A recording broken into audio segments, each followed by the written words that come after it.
I always wanted to make an entrance. What an entrance. And to interview Sylvia will be Ian Fryer. Ian.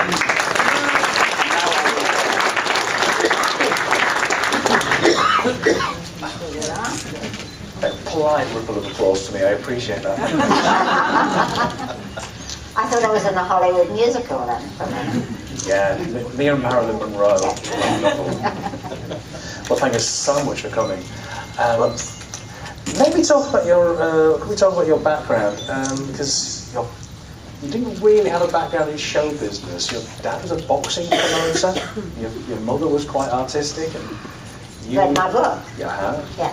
You were, and you qualified from the London School of Economics. That's right. Yeah. So it's.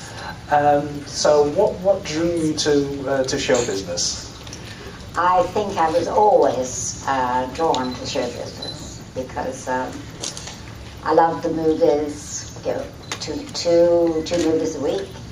I loved reading and writing at school. So I think my path was always eventually going to be show business. But it wasn't until I took a holiday job with this small company, and I was working to get some money, and that's when I joined show business, as they say. And having once gone there, I didn't want to turn back. Yeah. So was this Pentagon Films? Pentagon, yes. Pentagon. Or Polytechnic, sorry, was it Polytechnic? Yeah, I went to Polytechnic, yes. Yeah. Yes. And, well, perhaps you could describe, you sort of eventually found this extremely hard to find building they were in. Walking up Berry Hill, it was a very hot day, and I had a suit on because I thought I had a very important interview. And what was your first impression of seeing these strange people who were running very this strange company? people, yeah. I thought it was going to be one of these funny places where they make funny films, you know. Haven't been there yet, but anyway. And I thought, what am I doing here? And it was a big old house, like something out of an old movie. And I was about to turn away, thinking, oh, I don't know what this is, I'll go. And then I saw this face at the window, very dirty window. I mean, not dirty, not that sort of dirty, no. And I thought, well, I can't go away now. And then the door creaked open, and there was this very earnest-looking man, quite small, come in, you know. And I thought, I've still got a chance to leave now.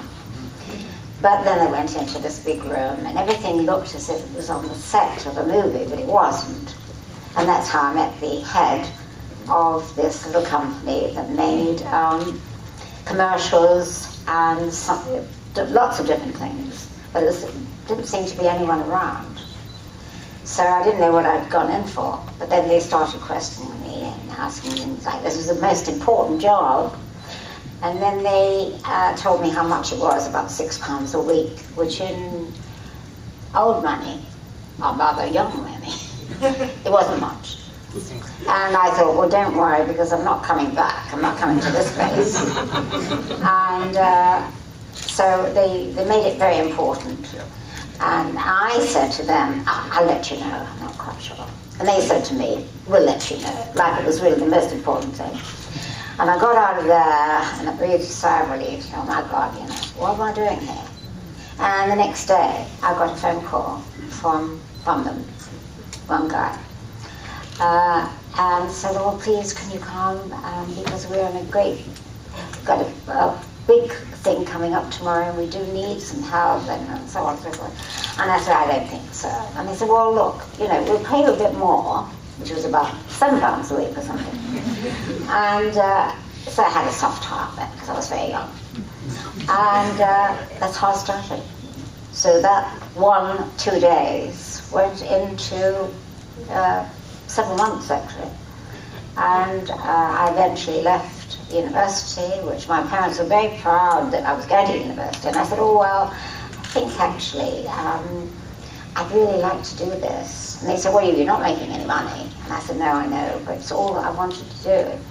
So eventually I found myself doing everything, making the coffee, cleaning the floors, cleaning everything, being the only woman there, girl, And it was the beginning, I didn't realise it at the time, of a whole new life for me. So that kind of stuff. So, Polytechnic, there was a breakup, and the core group was due to be you, Jerry, John Reed, yes. Reg Hill, yes, Arthur Provis. Arthur Provis, yes. All went to join and on AP Films. Yeah. And not too far away over at Islet Park. No, not at all. Yeah. Just on the road. What sort of work, before Roberta Lee came along, yes. what sort of work was the company doing? It was the lady with the Rolls Royce and the chauffeur. And she'd come in, she never recognised me at all. I was not important in any shape or form. And she'd bring in a big slab of chocolate and break it off in bits for each of us. So I really realised then that, she was very important. I wasn't very important. But she was the beginning of working with puppets, which we'd never, ever thought of and didn't particularly want to do. But it was the beginning. When the company started making The Adventures of Twizzle, was there some effort to sort of make these films better than the puppet films that had been on before? For instance, if you watch some of the Watch With Mother films that were the competition at the time, it's virtually filmed radio. It's just everything, virtually 5 or 10 minutes, all one shot. Well, to tell you the truth, apart from, I think Disney came later, didn't it? Yeah. But apart from that, I haven't seen any animation films. There used to be, I think they did on one of the big railway stations in London, while you were waiting for the next train. They did have a little cartoon place, a cartoon cinema. Yeah. But I hadn't really been interested, and I don't think a lot of people were, except, for very young children. And certainly not for anything more than that. But it was, I think what people don't realise, it was work for us, and we had no money. So she came along like the sort of, fairy godmother, and saw that her stories that she'd written, children's stories, were coming to life on film. So for her, it was, she was seeing her work translated on the screen. But for us, it was really reluctantly doing these shows for money, because we didn't have anything. So, but the reaction you were getting from Roberta Lee was that she liked what you were doing? Oh yes. Well, we thought we're having a little bit of pride about our work. This, to us, was not really being in films at all. It was just money. And we were shooting in the ballroom of a big house that regularly got flooded. Yeah. And so we had all those things. And so bit by bit, it was a very good groundwork for us, for people like myself, who had to do a little bit of everything with in the room, which was not as big as this, with the band soaring, making the sets while we were still filming. And somehow we thought, well, this is interesting, because we can make it better. So bit by bit, we said, right, we could do something better than what we've got already. So we just thought, well, it's the beginning. And it was, really. Yeah, the terrible shame is that only one episode of Twizzle actually exists for us to see now. Is it, really? Yeah, just the one. It's just the first one. The rest of them they'll turn up at some point. You're not going to show it today, are you? It's pretty good, actually. I really like it. But then there's a step change. By the time you get to Torture the Battery Boy, the next series, you can tell that there's more money and you've got more use to what you're doing. Yes, it's showed on the screen, yes. Yeah. Were you getting any kind of feedback from audiences at that point, that people were seeing your shows and they think? Not really. I have to say that we were even refused K laboratories, I think they were called then. Yeah. They didn't want to bother to pick up our rushes because there wasn't much there. And they said, no, sorry, you're not important enough. I made them remember that later on, I have to say. With pleasure. Yeah. And how I had to beg for the next Yes. one, yes. I mean, how quickly were you turning around episodes at that point? How quickly? Yeah. As quick as possible. Can't remember now, but they were very short. Yeah. And we had people like Derek Reddings, I'm sure you've all heard of Derek, who was a genius. And he would work daytime in the film world and come to us at night. So he worked day and night. And he did the most amazing things. And I never let anyone forget his contribution to our success, because he really was a genius. Went on to do lots of big movies, including Bond. The makers of Bond I knew, and I was delighted when Derek worked for them, because I knew he was, worth much more than we could give him.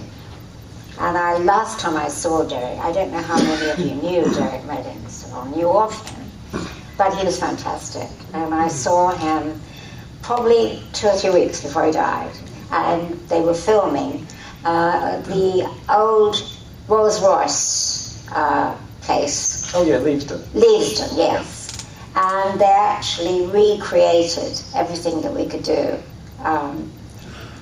at Pinewood, because we couldn't afford that. And that was the start of him doing bigger things, but he was very happy, and I was really pleased to think that he was working for somewhere he deserved, because he really was fantastic. From your point of view, though, this would have meant you were working very long hours, because you were having to hold some shots back that only Derek could perform when he was available at night, because he was working during the day with Les right, yes. And John and Mary, later on, when we were going on to do other things, John and Mary, they worked all night. If John was working on something for the puppet, the latest thing, like the mouth movement and so on, he and Mary would just work all the time until they got it right. But no one asked them, no one said, do this, do that. They just had pride in what we were doing. And of course, with Torture the Battery, it's a musical. There's a song in virtually every episode. Oh yes, we had to have a song. You're doing production numbers. You're doing Hollywood production numbers. You miniature. Oh yes, we had. Yeah, we had the lot. Yes. Because driving to work, when we eventually started work with our own studio on the Slough Trading Estate, I used to think, I thought this is going to be Hollywood, and here I am, Slough Trading Estate. But when you open the door, and then we had created a studio, and there was music everywhere. So we were doing it in our own small way, even though they still weren't collecting our rushes. I'll always have to get this in, because somebody have to actually go to the lab to pick them up for you? Yes. Yeah. Yes. Now, you were being a bit sneaky while Torture was being filmed, because you were preparing your own independent pilot film. Oh yes. Falls. Oh yes. How did that work? How were you how did you manage to keep that from Roberta Lee, that you were planning to branch out? A little bit difficult, because Arthur Provers, she had sort of, I think she thought, well, I'll take some of them away, because I know that they're going to do something interesting. And I think Arthur probably thought, well, I'm never going to get anywhere with our little lot, we haven't got movies to do or anything like that, and puppets, So I think Roberta Lee said to him, well, you can do all the stuff you want to, and you'll be in charge of it all. So sadly, he left, and he was a fantastic cameraman. But I could understand why he did, because it didn't look at that stage whether we were going to do anything really memorable, and be stuck with puppets. So. Yeah, because Four Feather Falls, he did the first maybe half dozen of those before leaving to join Roberta Lee, and they did their own puppet series together. Yes, they did. Yeah. They were told. But then, so you moved away from Islet Park Yes. And, We washed away. Yes. to Ipswich Road in Slough. Yes. Buildings, I believe they were leased from Les Bowie. Les Bowie, absolutely right. Who Yeah. was sort of the father of the British miniature and special effects industry, and, He was, and Derek Medding's daytime employer. That's right. Yeah. We all changed it. Yeah. So Four Feather Falls is a similar format. It's sort of roughly 15-minute episodes. There's a song every time. But the production You make it sound very ordinary when you say that. There's a song every time. No, I'm very impressed. And the Song every time, yeah. are great. Oh, yeah. And was there a feeling that you really were getting into the big time? Because you've got Michael Holliday was a #1 pop star. Yeah, he He's was. not that much noted definitely. now, but he was big news at the time. Oh, it was. Yeah, Nicholas Fanderson was a national figure. Yeah, he was. And he came to you. I mean, perhaps you could describe... Yeah, we begin to realise that we maybe were doing something interesting when he came to us and said, why don't I do a song? Yeah. Were you working with the voice artists at this point? Were you working with Four Feather Falls? Are you working with the voice artists on the recordings at this point? The recording, what we were doing, you'll have to remind me if I'm the book. We were doing it separately, obviously. We were making, we had the artists together, usually on a weekend when they weren't doing other stuff. Yeah. Cheap. And so I found I was doing the directing of that. And then it was later, we had mass movements and so on. But that was a long period of time, and we were trying to make them look as if they were actually speaking. That was, again, with John and Mary. Getting that done. And so gradually, as we went on, the very good thing for us was each series we did, or each episode we did, we were able to try them out, try out these things. So we think, well, we've done it, And I remember in the early days, I was actually working the lip sync machine, so dug in there and tried to get it so that it looked as if they were actually saying the first words, but they weren't. So that was the beginning of it. So really, we were very lucky, I think, that we were willing to work hard. We had a fantastic group of people that, like us, we wanted to be in films and so on. And they didn't mind how long they worked. We did feed them. We didn't give them much money, but we had a very nice canteen. So gradually, as we went along, you can't do that now. You can't experiment as you go along, but we did. Yeah. So, how difficult was Four Feather Falls to sell? Because you made the pilot, and then there was you were in negotiations with Nat Cohen and Stuart Levy from Angle yes. Yes. Which I gather there's a bit of a story there. We won't go into that one. Oh, okay.